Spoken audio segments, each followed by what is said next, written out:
Are you ready?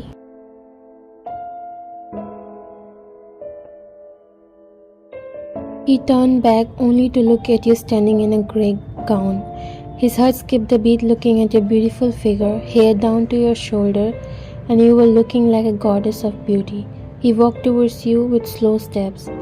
"You're looking so beautiful." He was about to touch your face, but you looked to other side, making him stop. He lowered his hand and slid it in his pockets. "Shall we go?"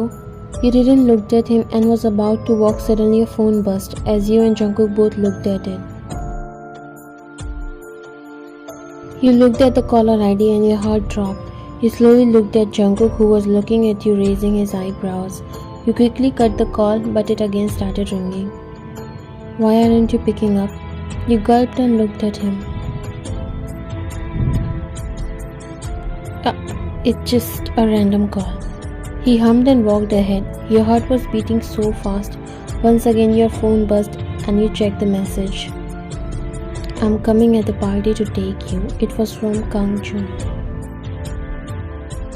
Your eyes widened as you covered your mouth with your hand. You were about to call him as you thought Jungkook left downstairs, but you startled when he suddenly came back inside the room. "Why aren't you coming?"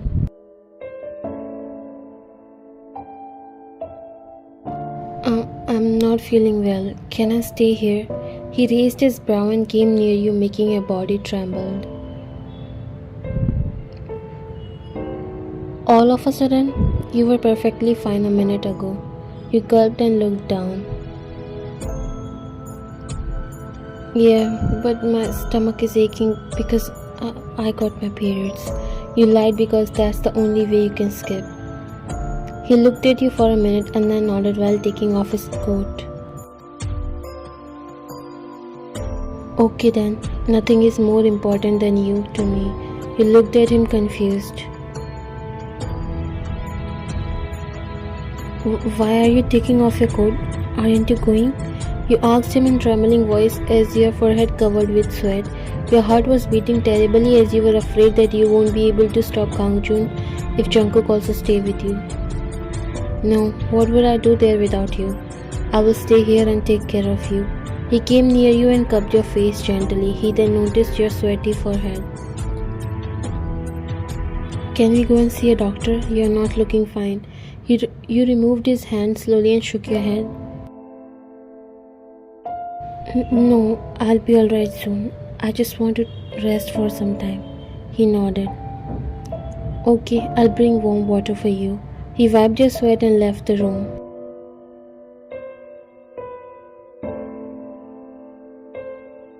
When Jungkook left, you rushed inside the bathroom and dialed Kang Jun's number. Why isn't he replying? Please, Kang Jun, pick up the phone. Your hands were trembling and your eyes were filled with tears. What would I do now? I need to stop him or else he'll get in trouble. Please, Kang Jun, don't do anything stupid. You typed him a message but he didn't seen. You quickly dialed Lee Jung-gi's number as he immediately picked up. Are you okay? You should be at the party by now. Your throat was heavy as it got hard for you to speak. You gulped and answered in a trembling voice. Please save him. Who? Kang Jun is going to that party. Please stop him. I don't know how he got to know about it, but please stop him. If Jungkook finds about it, he will kill him. Don't worry, I'll try to do something. Please don't panic. He cut the call and you started crying silently. That's when you heard a noise making you startled. Are you okay? You quickly wiped your tears and made a normal face. You came out and went to your bed followed by him. Let's go to the hospital. He put the glass on the nightstand and started wearing his coat. No, I'm okay. He looked at you with a dark gaze and grabbed your hand.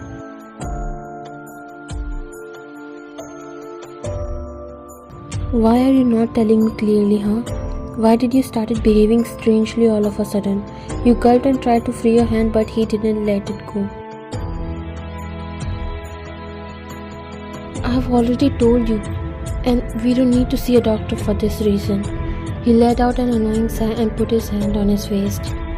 Okay then, you can sleep and let me know if you need anything. I'm not going anywhere. You gripped your dress and nodded slowly. He started walking out of the room but stopped when his phone buzzed. He stopped and answered the call. Hello? As soon as he heard the person from the other side, his brows lifted up. He looked at you as your heart throbbed.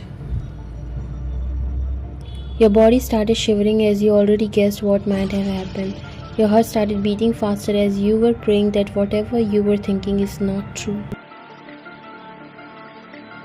Hold in there, I'm coming. He cut the call and came near you. You looked at him fearfully. It's good that you didn't went to there. We have a special guest and I need to take care of him. Your heart dropped. Your eyes were showing the fear. He smirked and slowly caressed your cheek.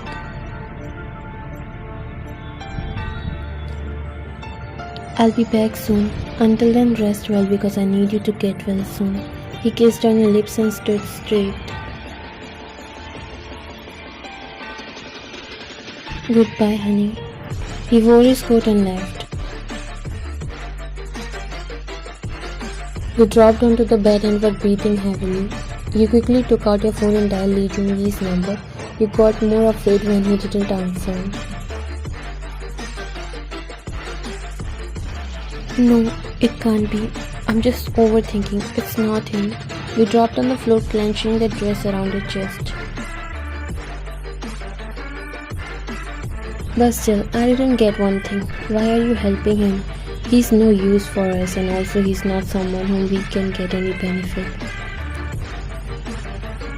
A man probably in his late 40s asking the person who was sitting in front of him, crossing his legs. He leaned back on the couch looking at the ceiling. Even I don't know why I'm doing that. The man scoffed in disbelief and looked at him. Are you trying to ghost me? I know there might be some reason, but still. He didn't finish when the guy interrupted.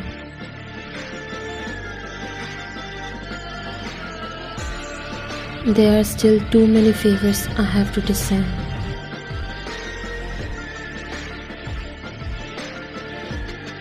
Do you think Jungkook is not aware of what you are doing? Suddenly his expressions changed into concerned one, but the guy let out a chuckle.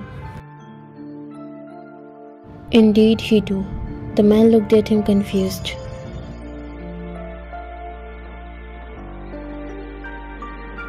Aren't you worried? You should be careful. He let out a sarcastic laugh and unfolded his legs, leaning forward.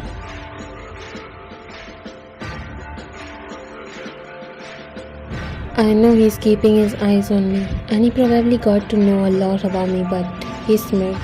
There's still so much that he don't know, and there's nothing about him that I don't know.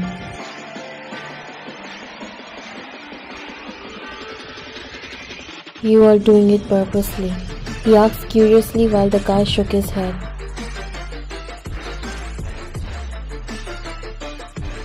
I have reasons, and a lot of favors that I have to return. He stood up and walked near the window. He looked at the glass which was showing his reflection. A past memory flashed back in front of his eyes. Hold on for some time, Jagi. We'll reach the hospital soon. He raced the car. In the rainy night, he could only see the silent, empty road soaked in rain. He was trying to comfort his wife, who was groaning in pain on the back seat. Suddenly his eyes widened when he saw a little boy came in the middle of the road. He pulled out the brakes tightly. He quickly came out of the car and saw the boy lying on the road. His heart dropped. He quickly went near the boy and checked him. Kid, are you okay? The boy slowly opened his eyes and looked at the man. He was looking terrified and all drenched in rain. His clothes were dirty and had few scars on his face. Are you okay? He again asked while the boy got up and nodded. Yes, I'm fine. I'm sorry to came in front of your car suddenly, he said, bowing lightly. What are you doing here at this hour? And where are your parents? He said, looking around.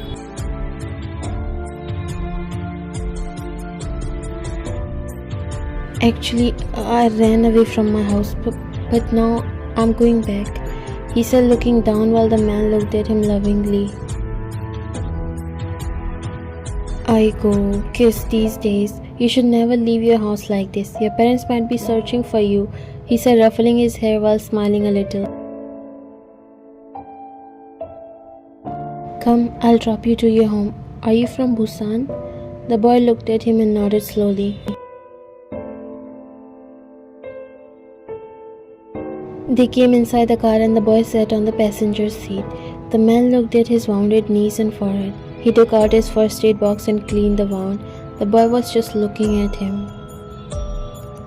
This world is so scary. You should never leave your parents because they are the only people who truly cares for you. He finished the dressing and gave him a can of juice. You are looking hungry. I'm sorry I don't have anything to give.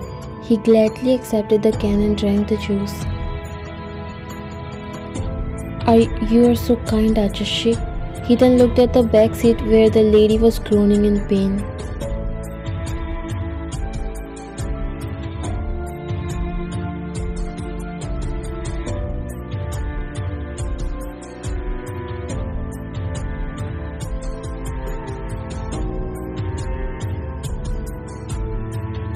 What happened to Ajumma? He asked the man. She is going to give birth to our baby. That's why we are going to the hospital. He nodded and looked at the lady. Don't worry, Ajumma, you'll be fine soon. The man smiled a little hearing his cute voice. Ajashi, can you please stop here?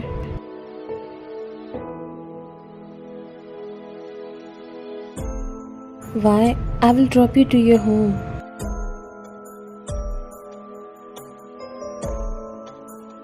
It's okay, Ajashi. You already helped me a lot. My house is not too far from here. I will go by myself. You should hurry up and take your wife to the hospital. The man sighed and nodded. Go safely and also never leave your house again, okay? The boy nodded and waved his hand while the man smiled at him and drove off. The little boy came in an alley. He looked around him and sighed. He then found an empty building and he went inside to spend the night.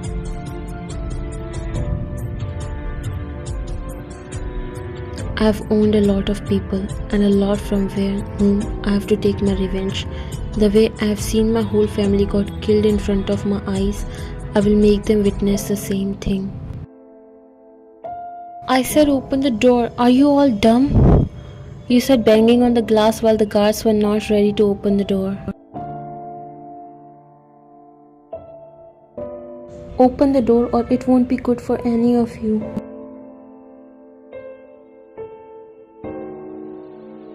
I'm sorry, ma'am, but you are not allowed to go outside, he said on the other side while you shot him an angry glance. Who are you to tell me that what I'm allowed to or not? Just freaking open the door. You banged loudly. Please, ma'am, try to understand. All the guards straightened up when they saw Lee Chung-gi coming. He came and stood in front of the door. Open the door, he ordered the guard.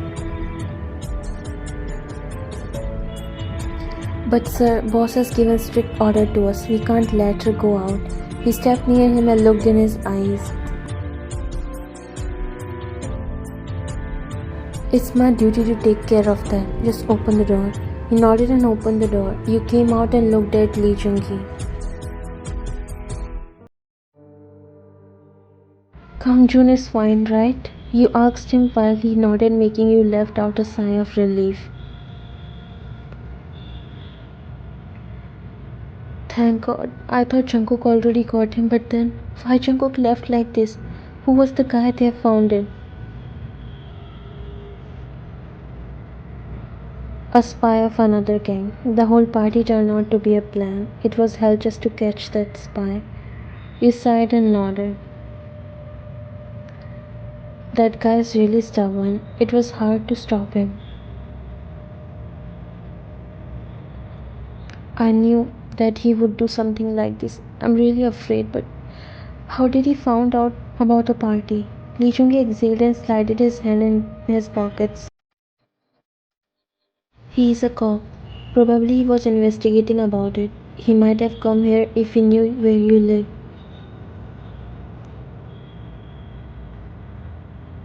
I just wanted to live my life like other people. I'm tired of this everyday torture. I can't live like this. I don't want to put his life in danger too. You said as tears again started dropping from your eyes. There's only one way to get out from all this. You lift up your head and looked at him. What?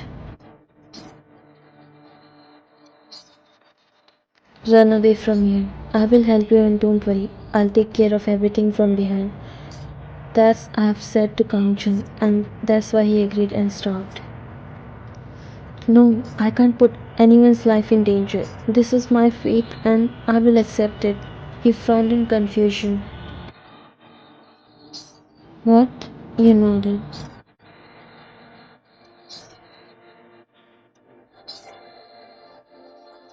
Yes, I don't want to lose those people whom I love and don't want to put their lives in danger. It's better if I accept the fact that I'm married to him. I'm ready to accept my fate.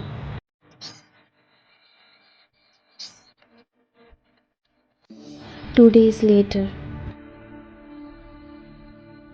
Do you need something, ma'am?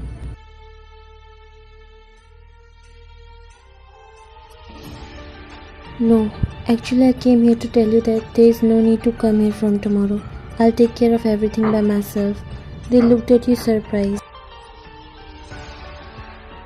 But, ma'am, what if master? It's my order. They bowed and looked at each other. You left upstairs.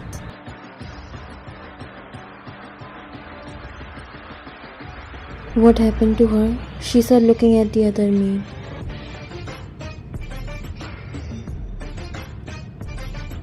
In night, Jungkook came back. He was not looking in a good mood. He dropped himself on the couch and unbuttoned few buttons of his shirt. Suddenly he opened his eyes and looked around. Something was unusual. He got up and decided to check you upstairs. He stopped on his way when he saw you preparing the dinner table. He changed his direction and walked towards you, taking slow steps.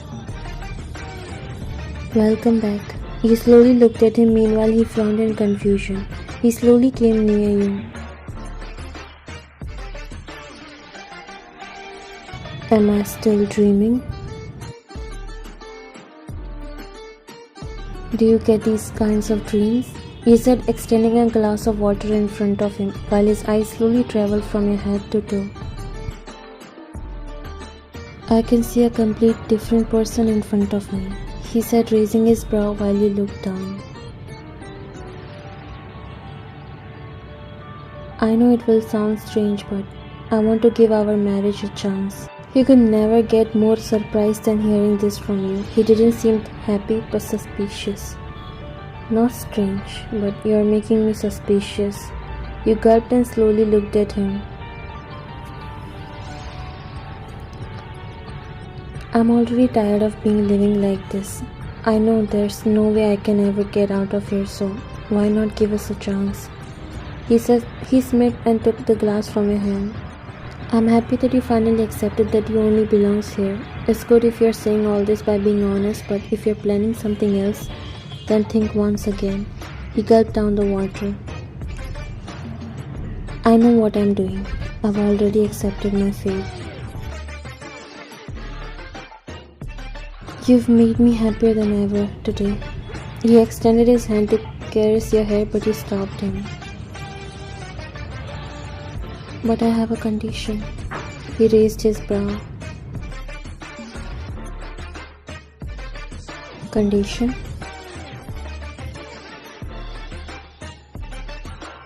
Yes, you will never touch me without my permission. Anytime until I feel comfortable. He chuckled and looked at you for some time. I'm really liking this new attitude of yours. I never wanted to do that in first place. I will wait for the day until you will be ready by your own will. But if you again try to run, I won't be responsible for what I'll do with you afterwards. Got it?